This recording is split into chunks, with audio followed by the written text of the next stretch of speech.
Now we're going to get into the kind of fat that hits you in your feelings. The kind that you don't really want to talk about, the kind that you don't even realize is driving your cravings, your habits, your mood, and also your health. This is the emotional fat, right? What is emotional fat? Lord, so that I experienced all of that, when my father passed away, and I didn't know the emotional eating was crazy. Like, it didn't heal anything, and then you would get that one snack and it was just like, oh, okay, you feel a little better. And then it would go away, and then you get that second snack, and then you'd be 10 snacks in and like, well, man, I still don't feel good. What's next? So, you really got to dig deep inside yourself and like emotionally check yourself, to bring yourself out of that space to where you got to want it for yourself.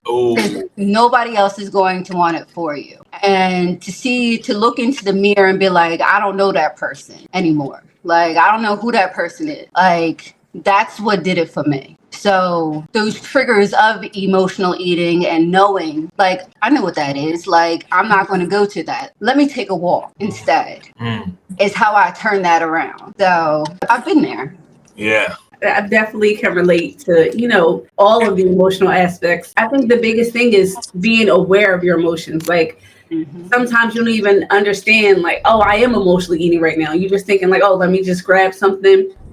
I know I emotionally eat when I'm procrastinating or when I'm like avoiding something. Oh, I don't feel like doing this. Let me go eat something. I don't want to write this report. Let me go eat something. Oh, this is giving me some difficulties. Let me go snack on something. I eat to avoid doing a task. And then that makes me, after I ate all those snacks, I really don't even feel like doing the task now. I'm sluggish and things like that, which leads to more procrastination. And it stresses me out more because I am a person that, like I said, I make to-do lists every day. So if something's not done on my to-do list and it has to carry on to another day, it stresses me out, gives me more anxiety about certain things. So then the cycle just continues. So just being aware of the emotions and how they really impact you. And this is something I've just kind of learned about myself within like the last year. Like, oh, when you don't feel like doing something, you eat. So you're just like, oh, well, I can't eat it right now because I'm eating. Right. No, that's not an excuse. You don't really need that snack. Do what you got to do and get it out the way. So like, I think people have to really be in tune with themselves to understand where the emotional aspect is coming from, because sometimes you're not even aware. I didn't even know for the longest that my procrastination was leading to me eating. I like to shop too. And I find myself shopping. I spend the most money on my phone at 3 a.m. I don't know why. And when I can't sleep, or maybe my mind is racing. Hella packages. I will.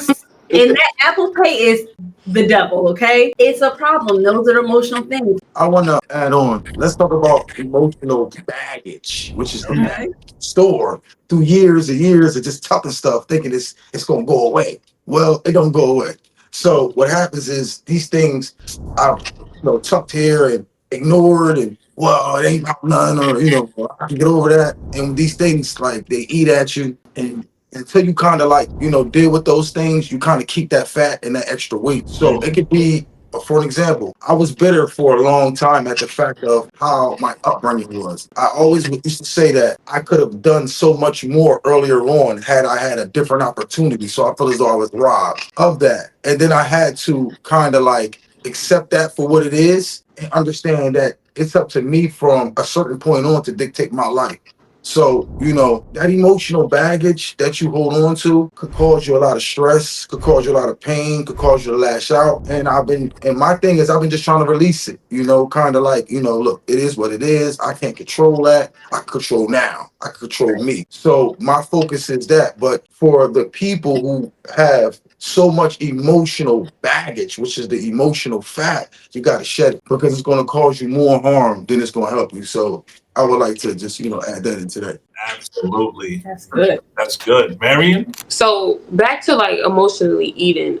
During my journey, like with me detaching from people, like I had to detach from a lot of people. I attracted a lot of narcissistic people. So like with doing that is like sometimes I find myself being strong, like I don't have to deal with that anymore. I feel at peace. And then some days, you feel lonely. So I tend to sweets. Like, I like sweets. I like candy.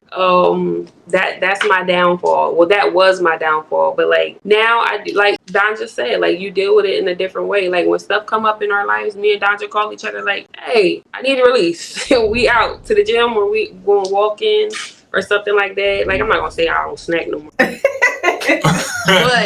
it's less and tell the truth. Shame and like Whitney said, like you just gotta be aware of what's going on and why are you about to go snack. Why you're about to go snack. Sometimes it's like I know why I'm about to go snack, but I'm gonna go snack anyway. In the way that I'm used to. Yeah, girl. Yeah, the way that I'm used to. And then like Coach Todd said, like it be years of stuff packed on. And for like the people that's into astrology, like I'm a Libra, and to go even further, like your birth chart is full of different signs, and I'm a Libra in the way I talk and the way I fight. And Libras don't like confrontation. And we'll hold stuff in until the scale tip. Now when that scale tip, it's over.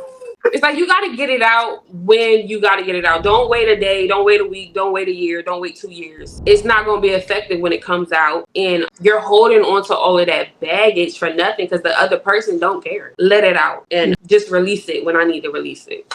I love that. Because not even just about releasing your emotions, but having those conversations with those people right then and there in a moment. And it's hard because that's something I've had to learn. It's easier said than done, but addressing things at the moment and not letting it linger. Because I'm a kind of person, I'm a processor. I cannot really just react to something at the time unless you really like irritate me or you're not in the circle. Because if you just some random Joe Schmo, I don't care. Anything's flying, whatever. But if you're in my circle, I really value how I can make you feel. So I'm really cautious with my words, but sometimes it leads to me holding my tongue for too long. And it's that benefit of who, because like, you don't know that impacted me because I didn't tell you, but I'm like, what's the bigger picture? I'm always looking at the bigger picture. I don't try to dwell in the problem for too long. I look at the solution. To add on to that, what you're saying is so important because I had a problem where I would let stuff build up and then it's going to be a problem. So I've learned to I'll just shut down now. I don't like people talking to me anyway. I don't like you bringing any type of violence to me or the people that I care about. So there's just certain things that's kind of and if you're ignorant or if you're you're incompassionate or you're like a bully, all those things are just little perks that's for me that's it frustrates me. So what I learned to do is I shut down. So I'm kind of I'll just go mute because I'm kind of I don't want myself to react the way I could react in a situation. And I think some of us, we have to find an alternative because we can't control others. We can only control us. Right. So today, if I'm having a good day, that's not going to stop the next person from bringing that negativity to us. So now it's two things you're going to do. What we doing here? Or, I kind of try to not even give them that opportunity. And then I kind of try to think first. Because if I don't turn my engines off and they feed me all this negative energy and I let it get to me and then I give it back, it might go somewhere that I don't need it to go to.